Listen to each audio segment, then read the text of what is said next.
Hai Tribuner, senang sekali saya Ratu Sejati bisa kembali menjumpai Anda di tahun yang baru di program Live Travel Update Senin 3 Januari 2022.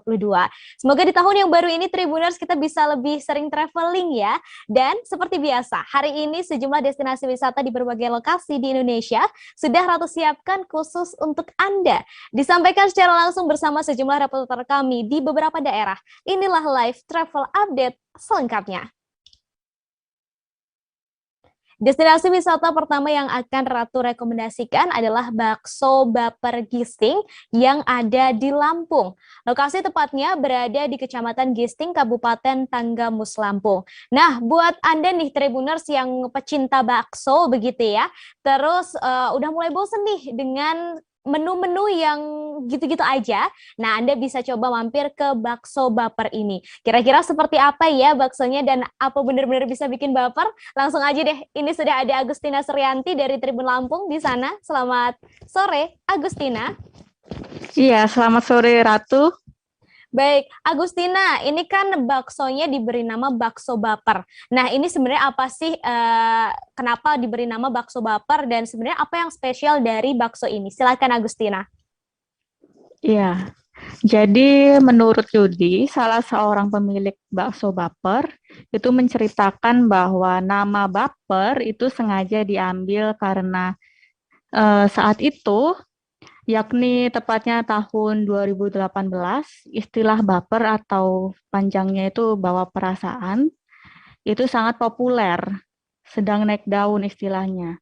Maka itu membuat Yudi, sang pemilik, langsung berpikiran menggunakan nama tersebut agar orang-orang saat menyebut nama baper, kata baper itu langsung teringat dengan bakso yang dibuatnya.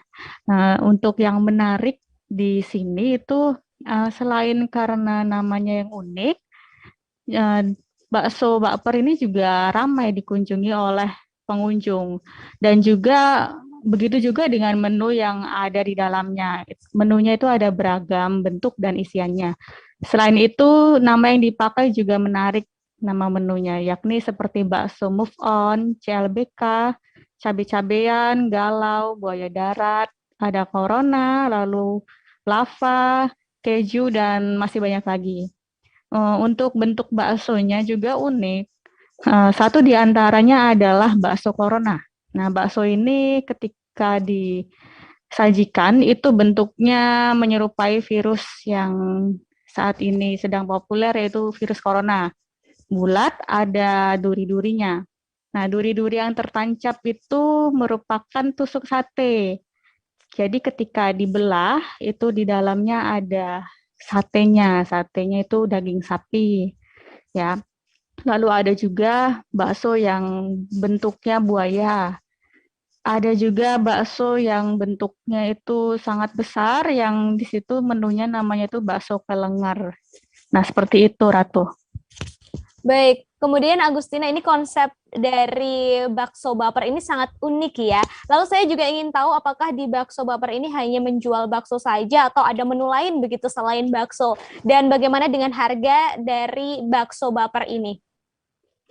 Baik, untuk menu lain di sini tidak ada selain bakso karena di sini memang spesial untuk warung bakso. Jadi menu lain mungkin yang bisa ditemui itu hanya untuk menemani untuk makan bakso seperti kerupuk, kelanting, makaroni, atau minuman segar lain seperti jus buah, lalu ada coklat.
itu saja. Namun untuk jenis makanan lainnya untuk menemani pelanggan mengkonsumsi bakso itu ada camilan seperti kerupuk, lalu ada kelanting, makaroni, dan juga ada minuman-minuman segar seperti jus buah, lalu ada cappuccino dan es teh. Lalu untuk harga menunya sendiri paling murah itu ada dibanderol 15.000. Lalu untuk paling mahalnya itu untuk bakso yang terbesar itu dihargai 50.000. Begitu Ratu. Baik, ini bakso baper ini sudah ada selama beberapa tahun begitu ya. Lalu bagaimana dengan animo pelanggannya, Agustina? Dan dari mana saja nih biasanya pelanggan dari bakso baper ini? Silahkan. Iya, memang bakso baper ini sudah berdiri kurang lebih 3 tahun ya. Dari 2018, ya, menurut para pelanggan, terutama yang ada di sekitar situ, bakso baper ini memang sangat ramai dikunjungi, bahkan kadang sampai mengantri kendaraannya, dan bakso ini juga terkenal enak rasanya, dan tekstur dan juga bumbunya juga cocok di lidah pelanggan. Jadi untuk menunya juga bervariasi, jadi masih jarang ada di sana. Pelanggan itu menurut Yudi ada yang dari Palembang hingga Surabaya kebanyakan adalah pengunjung dari luar kota kebanyakan. Begitu Ratu. Baik, terima kasih Agustina atas rekomendasi lokasi wisatanya.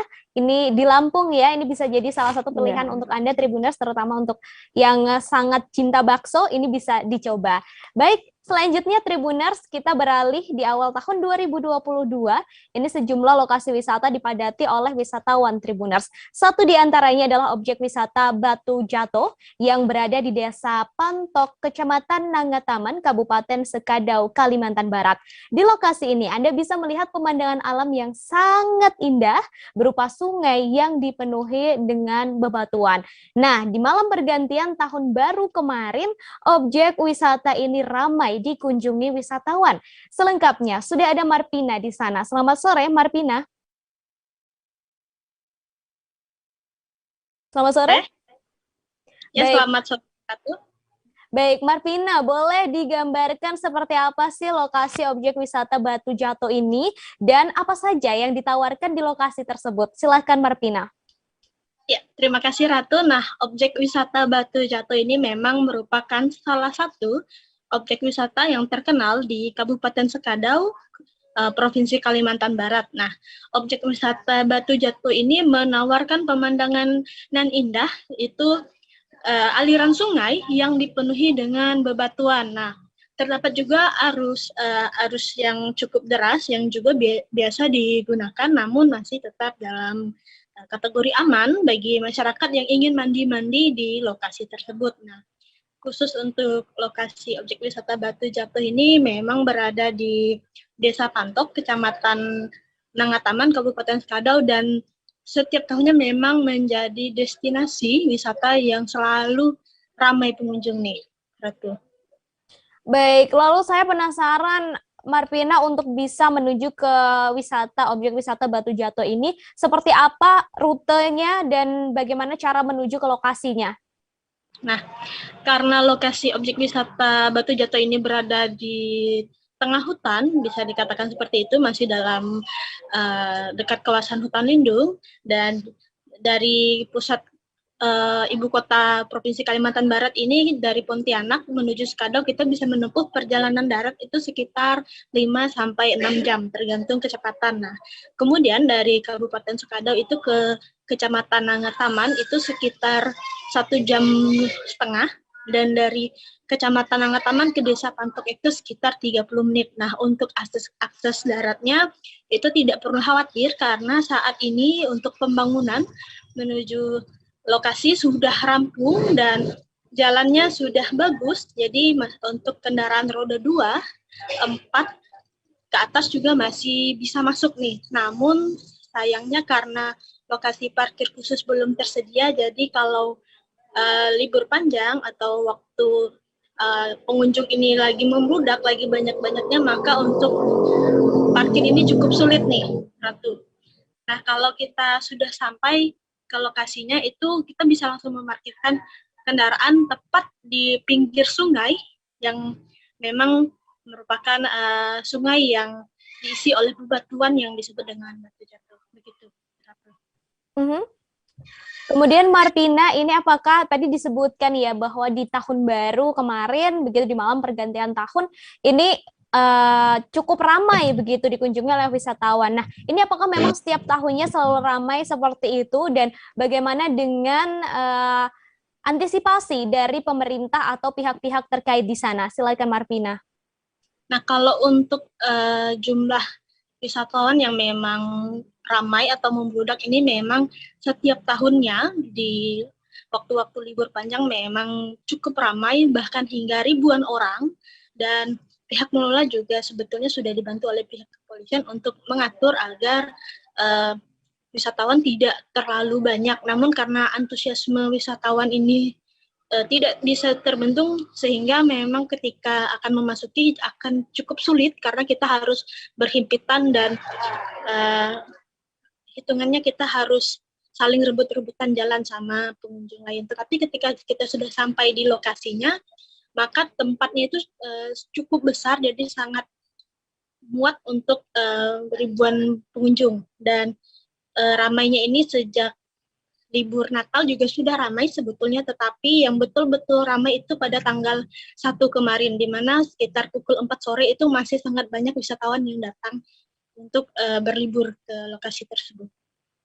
Begitu, Ratu. Baik, baik, terima kasih Marvina atas informasi dan juga rekomendasi destinasi wisatanya Tribuners Batu Jatuh yang ada di Kalimantan Barat. Ini bisa jadi pilihan. Terima kasih Marvina. Dari Kalimantan kita ke Indramayu, Tribuners Pantai Tirtamaya. Ini juga diserbu para wisatawan saat momen libur Natal dan Tahun Baru pada Minggu 2 Januari 2022. Untuk itu, petugas melakukan sweeping ke sejumlah titik pantai dan meminta kepada para pengunjung agar tidak berkerumun. Petugas gabungan yang dikerahkan berasal dari Kecamatan Juntinyuak, Polsek Juntinyuak, Koramil 1609 Juntinyuak, Satpol PP, BPBD, Polair, hingga Puskesmas Juntinyuat. Untuk mengetahui situasi pastinya sudah ada Handika yang telah tersambung bersama kami. Selamat sore, Handika. Selamat sore, Handika. Sore, Ratu. Baik, Handika, boleh dijelaskan seperti apa situasi di Pantai Tirtamaya pada momen Nataru kemarin dan bagaimana dengan jumlah wisatawan yang datang berlibur? Silakan, Handika. Baik, Ratu, dapat kami informasikan Pantai Tirtamaya ini menjadi salah satu destinasi favorit wisatawan yang ada di Kabupaten Indramayu.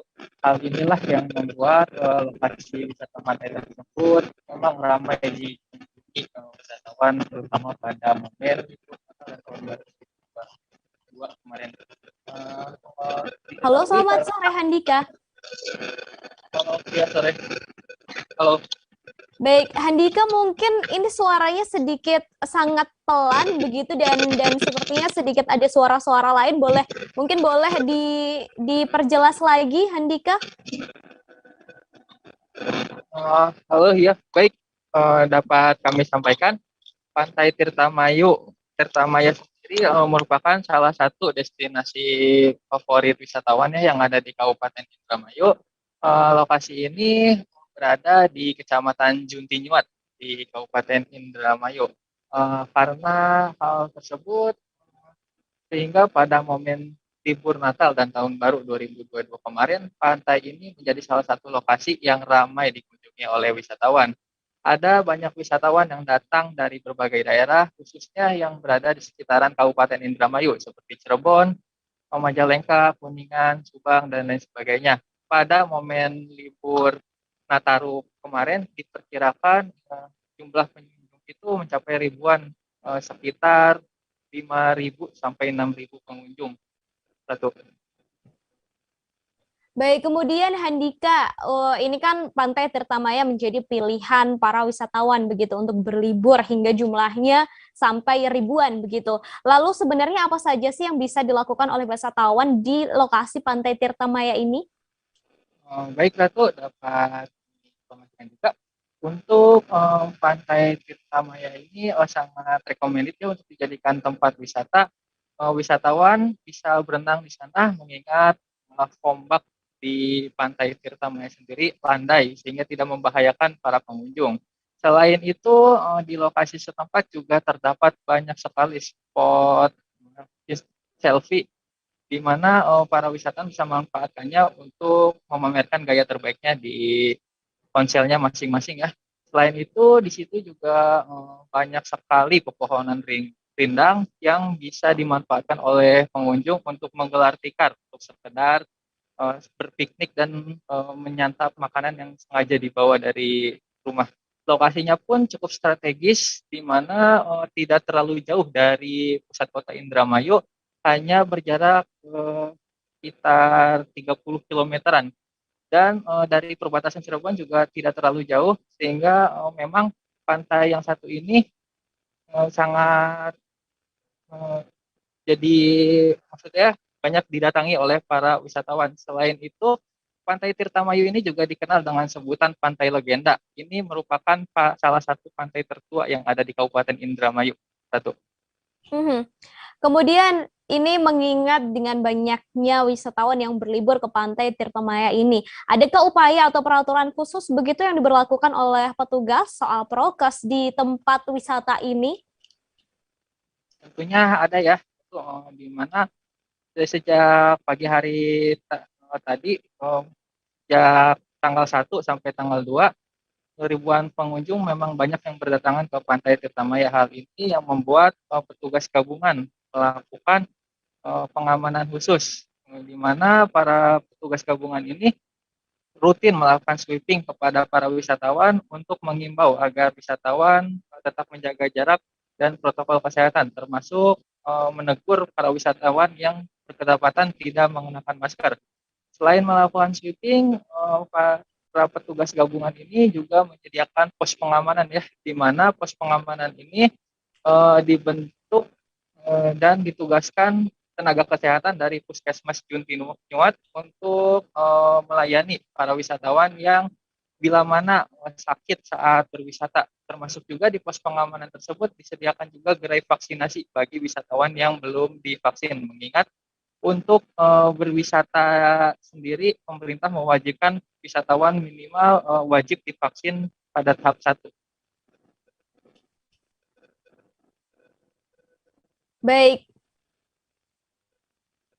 Baik Handika, terima kasih atas informasinya. Dan tadi Tribuners Handika juga sempat berbincang dengan camat dari Juntinuat, Asep Kusdianti. Berikut liputannya untuk Anda. Pertama, kita persiapkan dulu lokasi untuk berkumpulnya para pengaman. Kemudian juga kita menentukan jadwal pelaksanaan kegiatannya. Kemudian kita juga susun personil daripada pelaksana kegiatan tersebut. Dan alhamdulillah kita 3 hari menjelang tanggal 1 Januari ini kita sudah menyusun, lokasinya sudah ada, pelaksananya sudah ada, jadwalnya juga sudah ada. Adapun personil yang kita susun ini terdiri dari unsur TNI, Polri, kemudian kita juga minta bantuan dari Airut, dari BPBD, dari Satpol PP, dari desa maupun dari unsur kesehatan dan unsur pramuka. Dan ini kita bisa lihat ya di lapangan, kebersamaan kita ini kita wujudkan seperti itu. Untuk animo masuk ini wisatawan sendiri gimana Pak pantauannya? Alhamdulillah ya, kelihatannya dari tahun ke tahun, walaupun saya baru pertama bertugas di sini dengan kondisi tahun baru, nampaknya ini padat sekali masyarakat. Ketika masyarakat kami ini padat, kami coba berusaha untuk tetap menjaga prokes. Di antaranya kita bersama-sama menyiapkan masker untuk dibagikan kepada masyarakat kita yang terlanjur datang ke sini, tapi dia tidak membawa atau tidak menggunakan masker. Kita lakukan sweeping kepada masyarakat yang ada. Satu, kemudian juga kita bersama dengan posko gabungan itu ada di sana pelaksanaan nakes, barangkali vaksinasi ya, kita siapkan nakesnya di sana ya, barangkali ada masyarakat kita juga yang membutuhkan atau diminta untuk melaksanakan vaksin. Juga kita siapkan ya di sana pelaksana medis, barangkali dalam proses pelaksanaan adanya pengunjung ini ada hal yang memang terganggu kesehatannya dan sebagainya. Kita sudah siapkan di sana segala. Anda sudah pernah merasakan sensasi ngopi di ketinggian 40 meter, Tribuners? Jika belum, ada sebuah lokasi yang wajib untuk dikunjungi di Gunung Kidul, Jawa Tengah. Selengkapnya akan Ratu sampaikan nanti setelah jeda. Jadi tetap bersama kami di Live Travel Update. Yang tidak berdarah itu biasanya ditandai dengan adanya penyumbatan. Kalau itu terjadi di sini mungkin pikirnya tidak ke situ kali ya, tapi kalau di Korea atau di Kamboja itu ada beberapa paper yang saya itu mas, ya dulunya tukang koran. Oh gitu ya, Tukang koran. Ya saya baca itu Pak. Tuh kan pernah baca kan? Ya. Jadi kalau saya jadi pangdam itu udah bersyukur banget. Si anak ini dijadikan sebagai tersangka begitu. Ya, kalau ini kita bicara yang di luar kasus Bongombo ya. Dengan hujan shower, di mana terdapat batas jelas antara daerah hujan dan tidak hujan yang biasanya terjadi pada fase awal mature stage atau tahap Berbahaya dewasa. tuh Kang. Jadi mulai artinya terjadinya perlembekan. Nah itu untuk penetrasi akan sulit. Gitu ya. Dok, saya ini menurut saya memang tidak mudah, bukan urusan tanah diambil. Kalau misalnya Amerika Serikat sekarang, Rasulullah mengatakan dalam sebuah hadis bahwa berpuasa di 6 hari Syawal itu. Oke, apa kabar Bang Arif di sini untuk strateginya? Kalau saya sendiri di Gumit 37 ini yang semalam baru mulai, saya udah pas. Sebenarnya aku nggak ngerasa itu penangkapan atau penggerebegan atau apapun itu. Karena gini loh, posisinya aku kriteria. Jadi kita mengenal disebut dengan stroke yang tidak berdarah dengan stroke yang berdarah. Stroke yang tidak berdarah itu biasanya ditandai dengan adanya penyumbatan. Kalau itu terjadi di sini mungkin pikirnya tidak ke situ kali ya, tapi kalau di Korea atau di Kamboja itu ada beberapa paper yang Saya itu mas, ya dulunya tukang koran. Oh gitu ya, Tukang koran. Ya saya baca itu Pak. Tuh kan pernah baca kan? Ya. Jadi kalau saya jadi pangdam itu udah bersyukur banget. Si anak ini dijadikan sebagai tersangka begitu. Ya, kalau ini kita bicara yang di luar kasus Bongombo ya. Dengan hujan shower, di mana terdapat batas jelas antara daerah hujan dan tidak hujan yang biasanya terjadi pada fase awal mature stage atau tahap Berbahaya dewasa. tuh Kang. Jadi mulai artinya terjadinya perlembekan. Nah itu untuk penetrasi akan sulit. Gitu ya. Dok, saya ini menurut saya memang tidak mudah, bukan urusan tanah diambil. Kalau misalnya Amerika Serikat sekarang, Rasulullah mengatakan dalam sebuah hadis bahwa berpuasa di 6 hari Syawal itu. Oke, apa kabar Bang Arif di sini untuk strateginya? Kalau saya sendiri di Gumit 37 ini yang semalam baru mulai, saya udah pas. Sebenarnya aku nggak ngerasa itu penangkapan atau penggerebegan atau apapun itu. Karena gini loh, posisinya aku kriteria. Jadi kita mengenal disebut dengan stroke yang tidak berdarah dengan stroke yang berdarah. Stroke yang tidak berdarah itu biasanya ditandai dengan adanya penyumbatan. Kalau itu terjadi di sini mungkin pikirnya tidak ke situ kali ya, tapi kalau di Korea atau di Kamboja itu ada beberapa paper yang Saya itu mas, Ya. dulunya tukang koran. Oh gitu ya, Tukang koran. Ya saya baca itu Pak. Tuh kan pernah baca kan? Ya. Jadi kalau saya jadi pangdam itu udah bersyukur banget. Si anak ini dijadikan sebagai tersangka begitu. Ya, kalau ini kita bicara yang di luar kasus Bongombo ya. Dengan hujan shower, di mana terdapat batas jelas antara daerah hujan dan tidak hujan yang biasanya terjadi pada fase awal mature stage atau tahap Berbahaya dewasa. tuh Kang. Jadi mulai artinya terjadinya perlembekan. Nah itu untuk penetrasi akan sulit. Gitu ya. Dok, saya ini menurut saya memang tidak mudah, bukan urusan tanah diambil. Kalau misalnya Amerika Serikat sekarang, Rasulullah mengatakan dalam sebuah hadis bahwa berpuasa di 6 hari Syawal itu.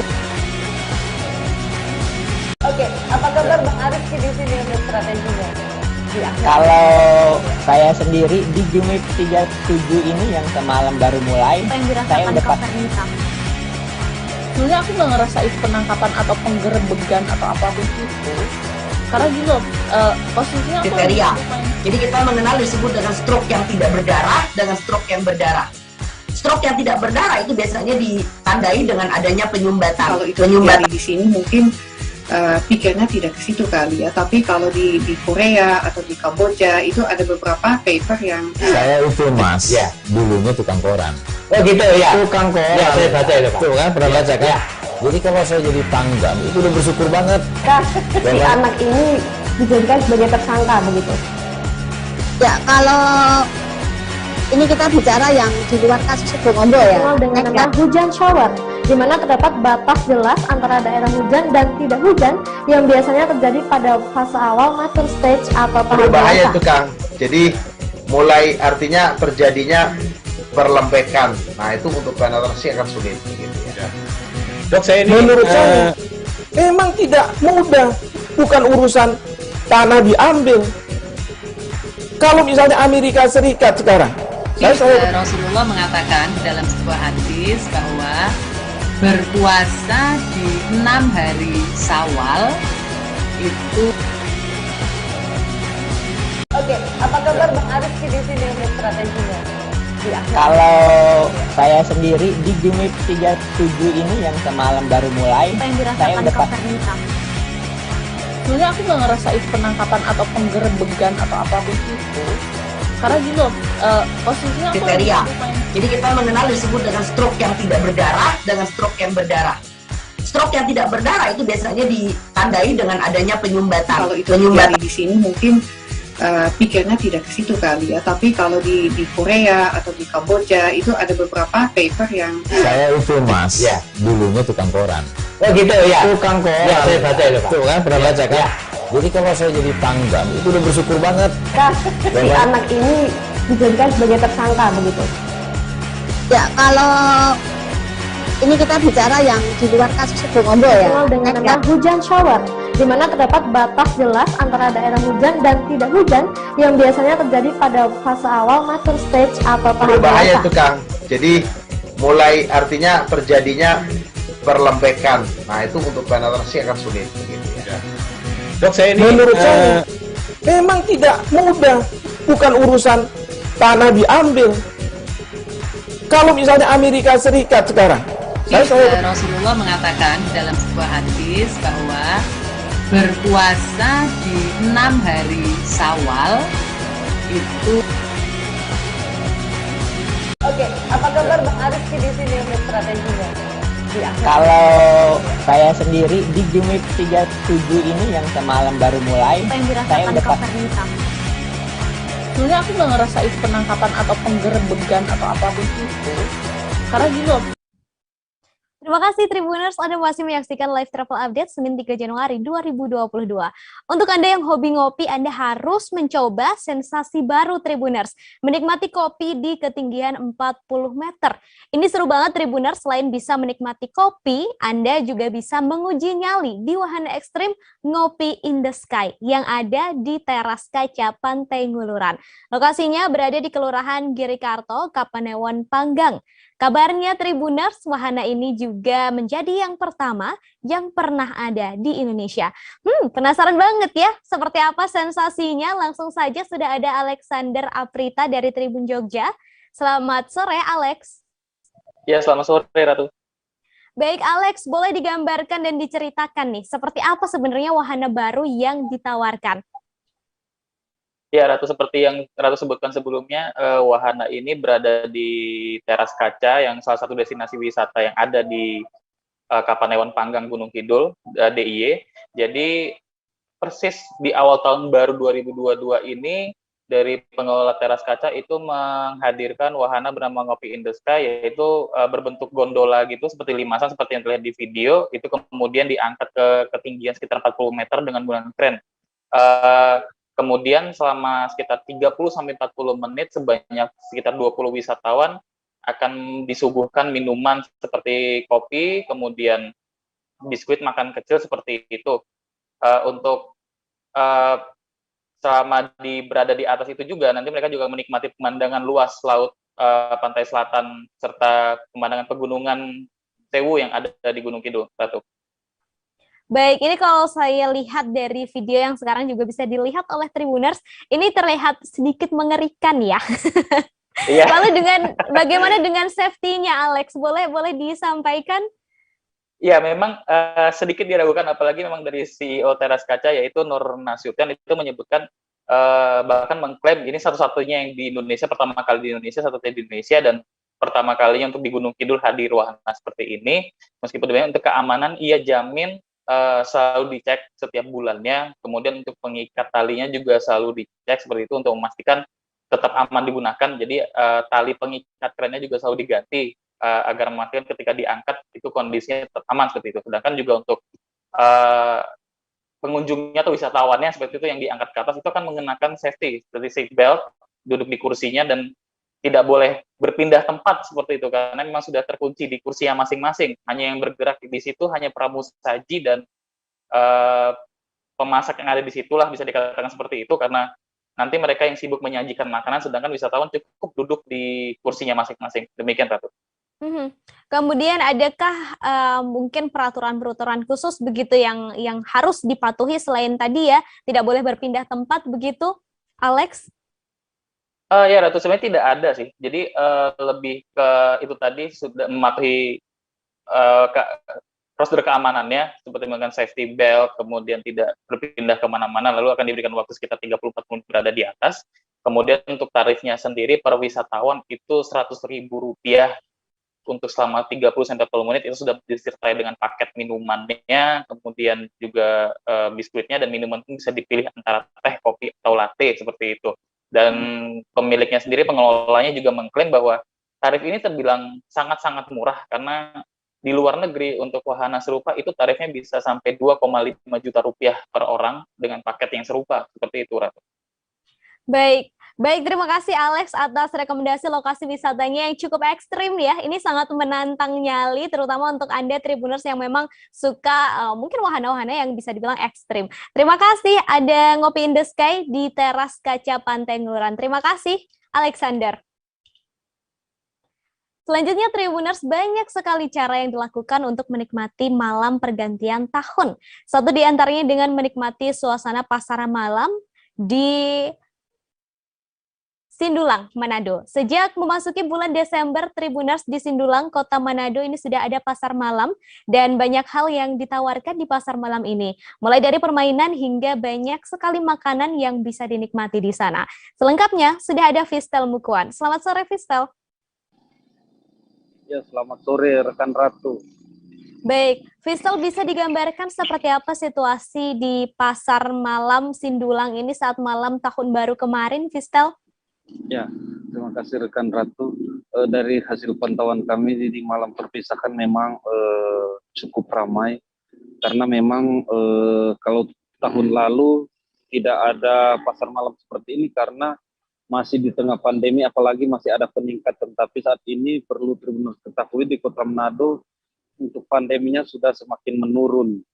Meskipun masih ada pembatasan, namun kali ini di akhir tahun 2021 sudah dilaksanakannya pasar malam dan dari hasil pantauan kami apalagi menjelang akhir tahun kemarin memang cukup ramai masyarakat yang datang di Kota Manado karena memang seperti diketahui yang datang di Kota Manado bukan hanya masyarakat Kota Manado tapi di luar Kota Manado dan dari hasil pantauan kami memang cukup ramai menyambut perpisahan tahun di pasar malam ini karena di situ tersedia berbagai wahana yang bisa menarik perhatian para pengunjung.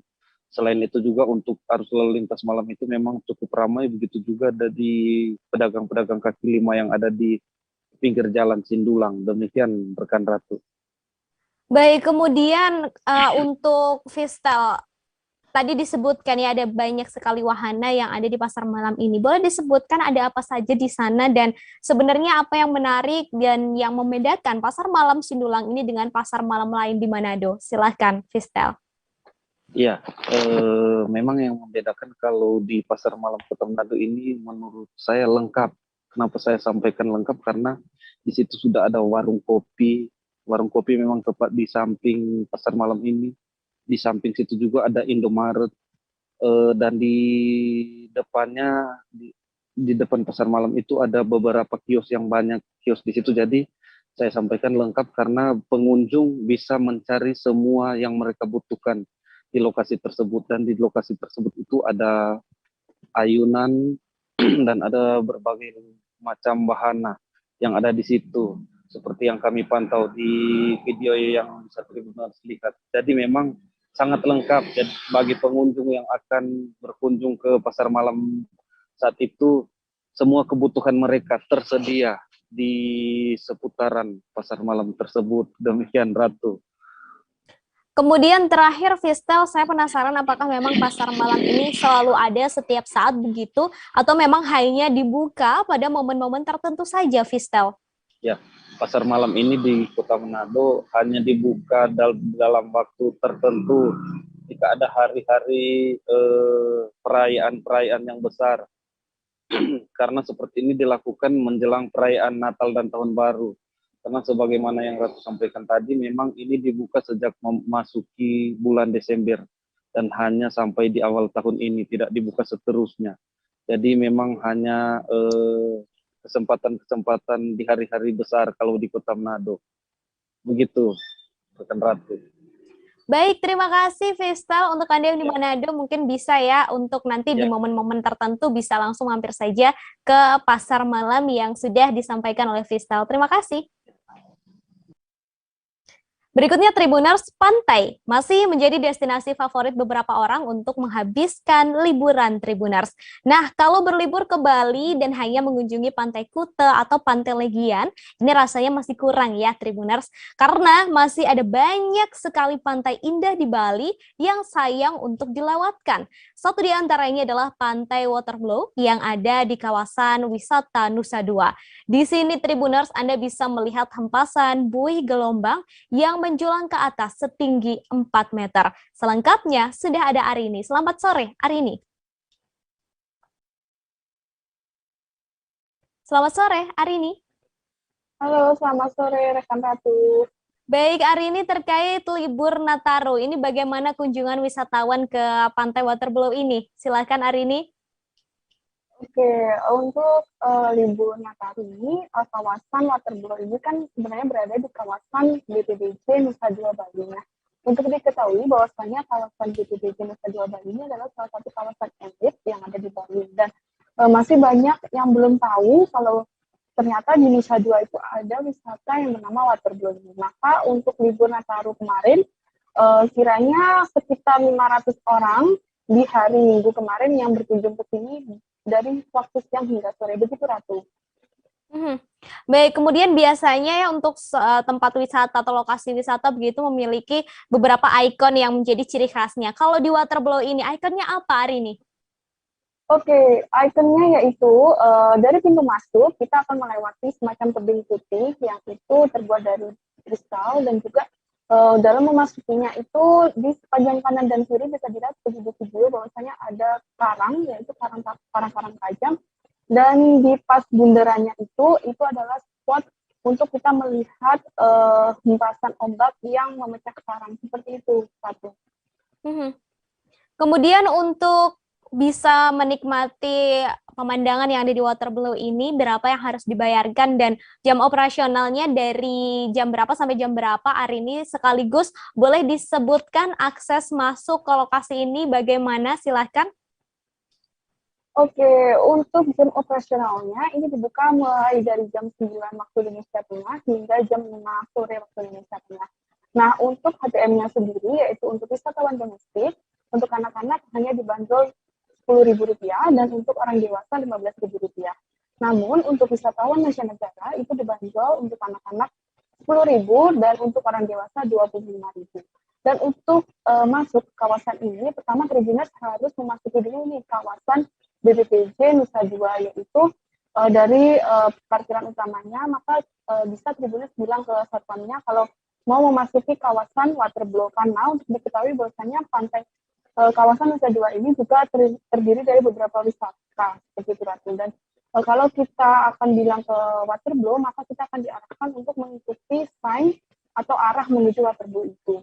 Nah, untuk itu, untuk memasuki waterblue, kita harus memastikan dulu motor dan cek suhu dan lain-lain, maka kita berjalan sekitar 500 meter ya dari parkiran itu, maka akan terlihat arah gitu bahwasanya ini akan memasuki kawasan waterblue Nusa Dua. Seperti itu, Ratu.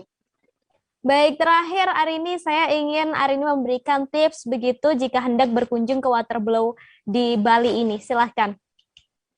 Oke, tipsnya ya, karena ini jam operasionalnya mulai buka dari pukul 9, maka bisa direkomendasikan bahwasanya waktu terbaik berkunjung ke sini adalah sore hari, yaitu pukul 4 atau sekitar pukul 3 hingga pukul 5 sore waktu tutup. Karena apa?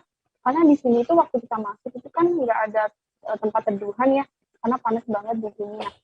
Selain itu juga bagi Tribuners yang membawa keluarga atau anak-anak harus dipantau terus karena waktu kita jalan masuk itu kan tidak ada pagarnya.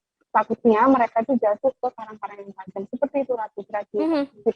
Baik, terima kasih Arini atas informasi dan juga rekomendasi lokasi wisatanya. Satu lokasi di Bali yang wajib juga untuk dikunjungi Tribuners. Terima kasih Arini. Dari Bali kita ke Sumedang, Jawa Barat. Tribuners mengunjungi Desa Karuhun yang sangat indah dan menyediakan banyak pilihan kegiatan yang bisa dilakukan saat berlibur. Tapi nanti dulu ya Tribuners, kita jeda dulu sejenak dan live travel update akan kembali setelah jeda. Posisinya kriteria. Jadi kita mengenal disebut dengan stroke yang tidak berdarah dengan stroke yang berdarah. Stroke yang tidak berdarah itu biasanya ditandai dengan adanya penyumbatan. Kalau itu terjadi di sini mungkin pikirnya tidak ke situ kali ya, tapi kalau di Korea atau di Kamboja itu ada beberapa paper yang saya itu mas, ya dulunya tukang koran. Oh gitu ya. Tukang koran. Ya, saya baca itu Pak. Tuh kan pernah baca kan? Ya. Jadi kalau saya jadi tanggam itu udah bersyukur banget. Si anak ini dijadikan sebagai tersangka begitu. Ya, kalau ini kita bicara yang di luar kasus Sebongombo ya. Dikenal dengan nama hujan shower, di mana terdapat batas jelas antara daerah hujan dan tidak hujan yang biasanya terjadi pada fase awal mature stage atau tahap berbahaya dewasa. itu Kang. Jadi mulai artinya terjadinya perlembekan. Nah itu untuk penetrasi akan sulit. Gitu ya. Dok, saya ini menurut saya memang tidak mudah, bukan urusan tanah diambil. Kalau misalnya Amerika Serikat sekarang, Rasulullah mengatakan dalam sebuah hadis bahwa berpuasa di 6 hari Syawal itu. Oke, apa kabar Bang Arif di sini untuk strateginya? Kalau saya sendiri di Jumip 37 ini yang semalam baru mulai, saya udah pas. Sebenarnya aku nggak ngerasa itu penangkapan atau penggerebegan atau apapun itu, karena gini loh, posisinya kriteria. Jadi kita mengenal disebut dengan stroke yang tidak berdarah dengan stroke yang berdarah. Stroke yang tidak berdarah itu biasanya ditandai dengan adanya penyumbatan. Kalau itu terjadi di sini mungkin pikirnya tidak ke situ kali ya, tapi kalau di Korea atau di Kamboja itu ada beberapa paper yang saya itu mas, ya dulunya tukang koran. Oh gitu ya. Tukang koran. Ya, saya baca itu Pak. Tuh kan pernah baca kan? Ya. Jadi kalau saya jadi tanggam itu udah bersyukur banget. Si anak ini dijadikan sebagai tersangka begitu. Ya, kalau ini kita bicara yang di luar kasus Sebongombo ya. Dikenal dengan nama hujan shower, di mana terdapat batas jelas antara daerah hujan dan tidak hujan yang biasanya terjadi pada fase awal mature stage atau tahap berbahaya dewasa. itu Kang. Jadi mulai artinya terjadinya perlembekan. Nah itu untuk penetrasi akan sulit. Gitu ya. Dok, saya ini menurut saya memang tidak mudah, bukan urusan tanah diambil. Kalau misalnya Amerika Serikat sekarang, Rasulullah mengatakan dalam sebuah hadis bahwa berpuasa. Terima kasih Tribuners, Anda masih bersama Ratu Sejati di Live Travel Update. Nah, sekarang Ratu mengajak Anda untuk berkunjung ke Kampung Karuhun di Desa Citengah, Kecamatan Sumedang Selatan, Kabupaten Sumedang, Jawa Barat. Kampung ini diserbu wisatawan di liburan akhir tahun pada Minggu 2 Januari 2022. Ada banyak hal Tribuners yang bisa Anda lakukan di lokasi ini, mulai dari bersuah foto hingga mandi di sungai. Tapi Tribuners sekedar duduk sambil menikmati keasrian di Kampung Karuhun ini juga bisa Anda lakukan. Nah, selengkapnya sudah ada Kiki. Selamat sore, Kiki. Sore, Kiki. Baik, selamat sore, Ratu. Baik, Kiki, boleh dijelaskan untuk bisa menuju ke Kampung Karuhun ini butuh waktu berapa lama dan rute mana yang paling mudah untuk dilalui? Silahkan, Kiki. Baik, Tribuners, dapat saya sampaikan, objek wisata Kampung Karuhun saat ini menjadi tempat wisata favorit di Kabupaten Sumedang. Selain jaraknya sangat dekat dengan pusat kota Sumedang, yakni hanya dapat ditempuh sekitar 15 menit berkendara. Di lokasi ini, para wisatawan bisa menikmati keasrian alam berbentuk udara yang sejuk, air sungai yang jernih, bahkan pepohonan yang hijau.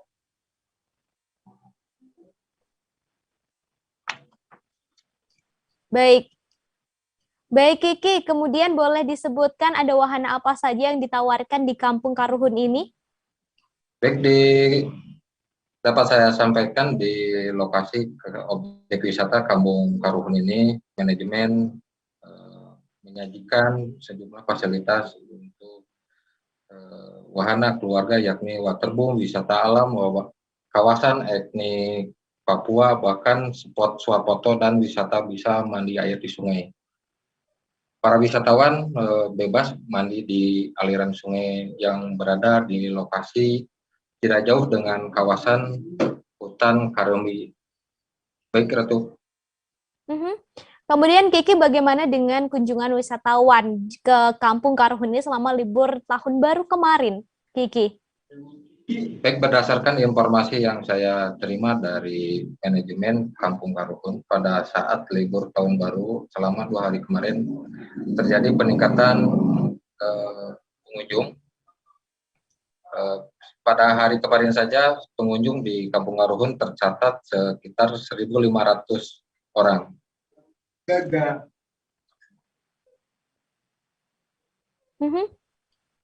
Baik, kemudian Kiki, selama pandemi COVID-19 ini apakah ada syarat khusus begitu untuk bisa masuk ke lokasi Kampung Karuhun ini?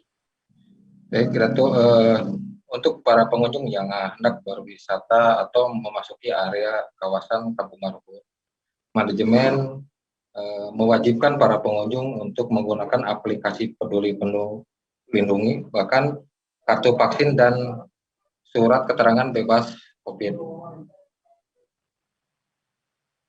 Baik, terima kasih Kiki atas informasi dan juga rekomendasi lokasi wisatanya.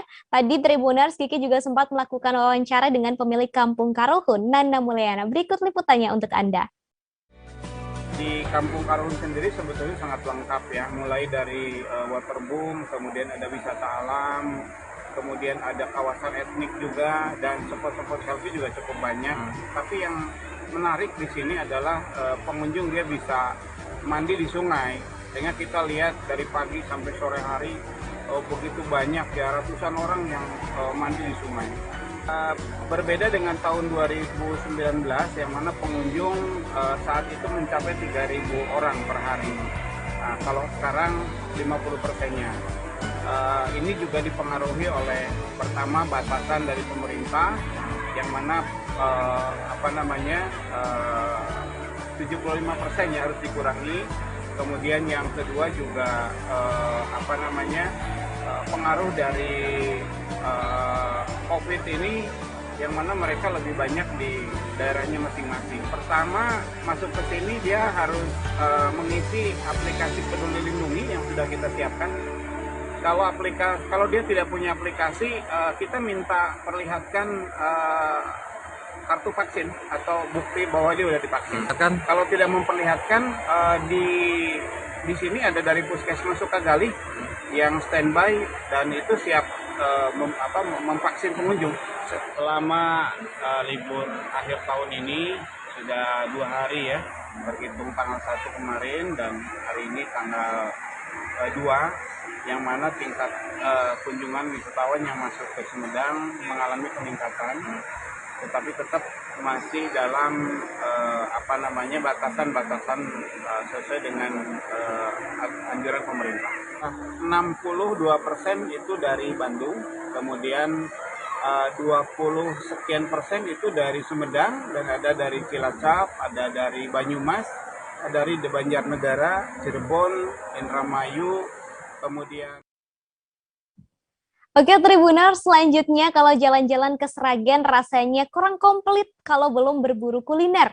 Apalagi kalau sedang jalan-jalan di siang hari, Tribuners. Memang paling enak tuh menikmati hidangan yang segar dan manis. Ratu punya nih rekomendasi kuliner di Sragen yang bisa dicoba, yaitu es kelapa muda bakar. Tentunya minuman ini punya rasa yang khas karena diolah dengan cara dibakar, dan cita rasanya juga jarang ditemukan di lokasi lain. Seperti apa ya Tribuners? Sudah ada Nurul yang terhubung. Selamat sore Nurul.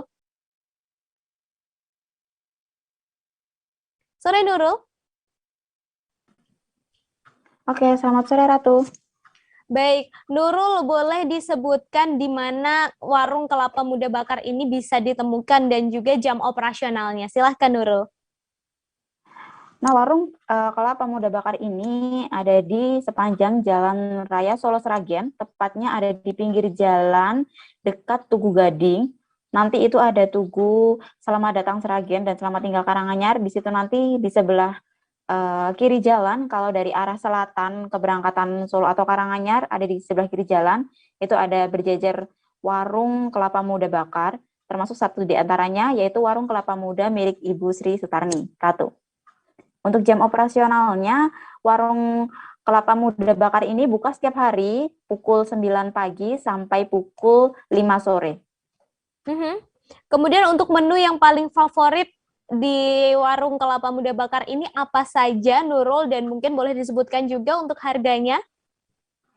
Iya Ratu, untuk menu favoritnya di sini ada kelapa muda bakar, di mana itu adalah menu yang paling banyak dicari oleh wisatawan, baik itu wisatawan lokal maupun yang pemudik dari luar kota, ada dari Surabaya dan juga Bali. Harganya per buahnya itu Rp13.000 saja. Tapi untuk wisatawan lokal yang ingin menikmati menu lain, ada kelapa muda original yang bisa disajikan dengan gula merah atau gula pasir. Harganya cuma Rp12.000 saja per buah, Ratu. Lalu Nurul, saya ini penasaran banget ya, sebenarnya apa sih perbedaan rasa begitu dari kelapa muda original dengan kelapa muda bakar, Nurul? Iya Ratu, untuk perbedaan rasanya itu sangat terasa banget, sangat mencolok banget, apalagi di air kelapanya. Untuk yang kelapa muda original itu segar, manis, apalagi kalau ditambahkan dengan gula pasir atau gula putih. Tapi untuk kelapa muda bakar ini masih terasa aroma dari bakarannya. Karena kelapa muda bakar ini dibakar selama 1 jam prosesnya, dan itu membuat air kelapanya menjadi hangat serta daging kelapanya juga hangat. Kemudian untuk aroma bakarannya ini masih terasa sampai di daging kelapanya. Tapi daging kelapanya ini juga lebih lembut dibanding yang kelapa muda biasa yang original tanpa dibakar, Ratu. Baik, terima kasih Nurul atas informasi dan juga rekomendasi kulinernya ya di Sragen, Jawa Tengah. Dan tadi Nurul juga sempat berbincang dengan penjual kelapa muda bakar, Sri Sutarni. Berikut liputannya untuk Anda. Nah, tadi aku udah pesen ini aku yang kelapa muda yang bakar sama yang original. Sekarang aku mau tanya nih, kelapa muda bakar ini khasiatnya apa sih Bu? Kok Ibu jualan ini dibanding yang original aja?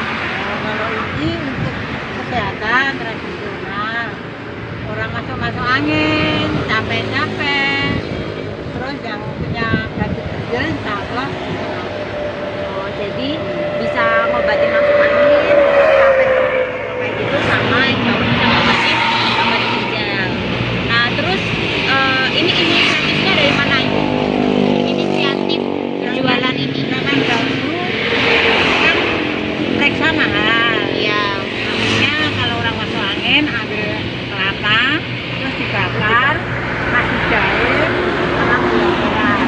Oh, jadi zaman dulu itu karena periksa mahal, nah orang-orang itu memilih obat tradisional dan salah satunya menggunakan kelapa bakar ini. Nah ini kelapa bakar yang sudah dilepasin sabutnya ya Bu. Nah terus ini satu porsinya itu harganya sama apa beda Bu? Beda. Yang ini 13.000. 13.000 yang kelapa bakar. Yang ini ini 12.000. Ini 12.000 yang original. Nah, jadi terjangkau banget, murah banget buat Tribuners yang ingin nyobain, ingin beli langsung aja ke warung kelapa muda bakar Ibu Sri Sukarni. Nah, Bu, biasanya kalau orang beli kelapa muda bakar kayak gini tuh pakainya dingin apa hangat? Angetan langsung. Jadi dari langsung disajikan. Itu langsung polosan gitu aja atau dikasih gula atau gimana, Bu? Kebanyakan murni, Kebanyakan pakai apa? nggak pakai gula. Oh, jadi langsung dipotong langsung diminum sama kelapa mudanya. Oke. Terus kalau yang original kayak gini, Bu? Original pakai gula, pakai es. Kan ini anak muda. Oh, untuk anak muda. Kalau yang ini biasanya untuk yang tua-tua. Yang tua-tua. Oke. Dari Sragen kita ke Surabaya, Tribuners, ada sebuah kampung di Surabaya yang kini sedang bergotong royong melakukan penghijauan hingga budidaya. Kampung Ngemplak, RT 1 RW 11, Kelurahan Ketabang, Kecamatan Genteng, Kota Surabaya. Jika menyusuri kampung ini terlihat berbagai macam tanaman hias yang digantung di atap rumah warga. Tanaman seperti janda bolong hingga tanaman langka seperti pakis monyet juga ada di lokasi ini. Tak hanya itu Tribuners, ada pula tanaman buah dan toga yang berjajar rapi di sepanjang gang. Nggak cuma tanaman Tribuners, tapi budidaya ikan mulai dari lele hingga ikan hias seperti koki dan koi juga dilakukan di kampung ini. Keren ya Tribuners, supaya lebih jelas lagi sudah ada Zainal di sana. Selamat sore. Baik, selamat Zainal, sore. selamat sore. Baik, Selamat sore, Ratu. Zainal, seperti apa aktivitas warga dari kampung Ngemplak ini untuk penghijauan? Boleh diceritakan? Baik, untuk di Gang 1 Ngemplak ini ya, secara posisi di tengah kota, namun luar biasa sekali semangat dari para warga di sini, khususnya RT 1 RW 11 ini luar biasa karena memang dari penghijauan ini sudah dilakukan sejak lama. Nah, untuk ketika memasuki lingkungan ini atau perkampungan ini terasa begitu sejuk dan asri karena memang banyak sekali tumbuhan-tumbuhan lindung yang memang terasa sejuk, kemudian juga ada payung-payung di atas atap yang bisa dilihat juga bahwa itu menghiasi dan memberikan rasa sejuk tersendiri karena memang banyak sekali pengunjung yang datang ini karena adanya soto yang sangat terkenal di Surabaya, yaitu soto ayam Cak Tol, begitu Ratu. Lalu untuk tadi disebutkan juga ya bahwa tidak hanya penghijauan tapi di kampung ini juga melakukan budidaya. Boleh disebutkan untuk budidaya yang dilakukan di kampung Ngemplak ini ada apa saja, Zainal? Baik, selain tanaman langka yang ada ya dan juga tanaman lindung, ada juga budidaya seperti ikan lele, ikan koki, dan ikan koi. Nah, kalau untuk lele sendiri ini sudah berjalan sejak tahun 2020 awal.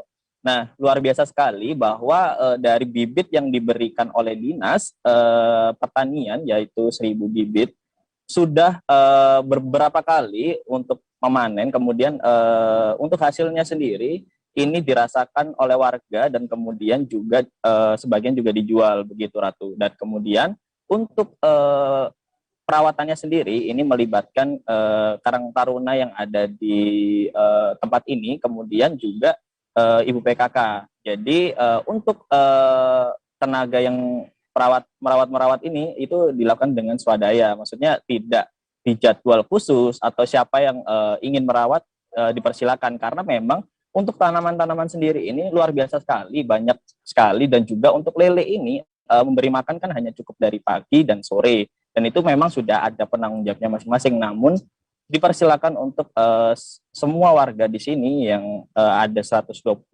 kakak ini untuk ikut membantu bergotong royong. Keguyupannya begitu terasa di sini Tribuners. Memang dari ikan koi ketika kita masuk di lingkungan ini begitu luar biasa indah sekali dan banyak sekali tadi pengunjung yang menanya ini apakah dijual seperti itu. Namun memang budidaya dilakukan untuk ikan koi dan ikan koki ini tidak dijual Tribuners. Jadi memang untuk hiasan dan pajangan ketika ada pengunjung datang. Namun untuk lele berbeda, ini memang diperjualbelikan Dan perjualbelikan ini masih di lingkungan sendiri ya, maksudnya dalam artian agar lingkungan ini merasakan, di kampung ini juga merasakan ikan lele hasil dari budidaya sendiri dengan harga yang begitu murah, begitu Ratu. Baik, saya penasaran, ini kan sebuah kampung begitu ya, sebuah kampung kemudian menjadi istilahnya menjadi tempat yang cukup rimbun dan juga banyak kegiatan yang dilakukan oleh warganya. Lalu diubah, apakah ini juga kampung ini bisa menjadi destinasi wisata juga, Zainal? Dan jika ada yang berkunjung nih ke kampung ini, apa saja yang bisa dilakukan oleh wisatawan yang datang? Baik, kalau untuk wisatawan mungkin bisa dibilang tidak wisatawan ya, karena memang berkunjung ini kebanyakan memang karena ingin merasakan soto yang terkenal ini. Tapi memang luar biasa sekali. Itu ada sampai 1.200 porsi itu dalam waktu pagi hingga sore. Ini tadi siang jam 1 sudah habis. Tribuners. Jadi luar biasa sekali. Kemudian untuk persyaratan tidak ada. Hanya langsung masuk dan kemudian bisa merasakan sendiri dan bisa berfoto-foto di sini karena memang lokasinya sangat instagramable juga. Jadi memang bisa banyak spot-spot foto juga karena memang banyak mural-mural juga yang membuat lingkungan ini semakin menarik. Jadi untuk foto di sudut manapun akan terlihat bagus juga. Dan kemudian makanannya enak. Kemudian juga hiasannya luar biasa. Kemudian rimbun, rindang, asri, dan ditambah lagi ini juga bisa menjadi sebuah edukasi juga karena memang banyak nyatanya perguruan tinggi di Surabaya bahkan di luar kota juga itu KKN di sini. Jadi melakukan KKN di sini, kemudian banyak sekali istilahnya untuk kontribusi-kontribusi yang sudah dilakukan bahwa memang tanaman langka yang sengaja ditanam oleh warga sini yaitu untuk generasi muda ini agar mengerti dan tahu begitu tanaman-tanaman yang memang belum pernah kita lihat sebelumnya seperti itu. Nah, pakis monyet ini memang asli dari Sumatera, Ketua RW mengatakan seperti itu. Nah, untuk di Balai RW sendiri luar biasa juga Tribuners juga difungsikan sebagai teman-teman siswa dari SD sampai SMA yang melakukan pembelajaran daring sebelumnya yang saat masa pandemi itu difasilitasi WiFi. Jadi semua siswa bisa melakukan pembelajaran di sini. Kemudian juga ada buku-buku yang bisa dikatakan memang ini salah satu tempat TBM juga ya di lingkungan sini, di kampung ini. Jadi untuk siswa-siswa yang ingin membaca dan sangat difasilitasi karena ada buku dari mulai SD sampai SMA. Begitu Ratu. Baik Zainal, ini berarti kalau boleh saya bilang kampung ini tidak hanya berperan untuk lingkungan saja tetapi juga berperan untuk hal edukasi. Terima kasih Zainal atas rekomendasinya hari ini dan tadi Zainal juga sempat melakukan wawancara dengan Ketua RW 11 Darmadi. Berikut liputannya untuk Anda. Baik, dengan Bapak siapa Pak? Pak Darmadi. Selaku Ketua RW 11 Ngemplak. Baik, Pak RW, di kampung Ngemplak ini sebenarnya keistimewaannya apa sih Pak? Keistimewaannya di sini yang utamakan penghijauan, keasrian dan juga keindahan. Juga budidaya warga khususnya ternak lele dan juga pembibitan. Baik, Pak, kalau sebenarnya dari penghijauan ini sudah dilakukan sejak kapan Pak? Sejak awal tahun awal kita mengikuti ada program pemerintah, ada program lomba, saya siap. Dan juga alhamdulillah RW 11 Ngemplak ini menjadi favorit lah. Walaupun kita nggak mendapatkan gelar juara tapi favorit atau nominasi. Tapi dari kekurangan itu akan saya evaluasi, akan saya tambahi lah. Khususnya penghijauan, keasrian dan juga budidaya masyarakat warga. Pak, kalau sebenarnya dari tanaman-tanaman di sini ada apa aja sih Pak? Tanaman di sini Pak? Tanaman di sini khususnya toga, tanaman lindung. Tanaman lindung terdiri dari jambu, terus belimbing, buah-buahan ya Pak? Buah-buahan, ada sayur-sayuran, memang ada tapi nggak banyak. Itu khusus untuk warga masing-masing. Tapi untuk yang lainnya, untuk keindahan dan juga kerapian dan juga keasrian, ini yang saya utamakan. Makanya di sini kan biar kelihatan pintu masuk dari pintu gerbang RW 11 itu kelihatan asri dan indah. Pak, dari tanaman langka juga ada ya di sini ya Pak ya? Ada tanaman apa aja itu Pak? yang saya utamakan di sini yang lagi musim memang janda bolong dan yang lain-lainnya itu saya tingkatkan, dan juga ada satu yang favorit saya di RW 2 itu tanaman langka pakis monyet. Baik Tribuners, itu tadi sederet lokasi wisata yang bisa Anda kunjungi menghabiskan liburan atau nanti di akhir pekan. Karena masih di tengah pandemi, tetap wajib disiplin menerapkan protokol kesehatan dan tentunya aturan PPKM yang berlaku ya Tribuners. Saya Ratu Jati beserta kru yang bertugas pamit undur diri. Selamat sore dan sampai ketemu di live travel update selanjutnya. Dah. Jangan lupa like, subscribe, dan share ya.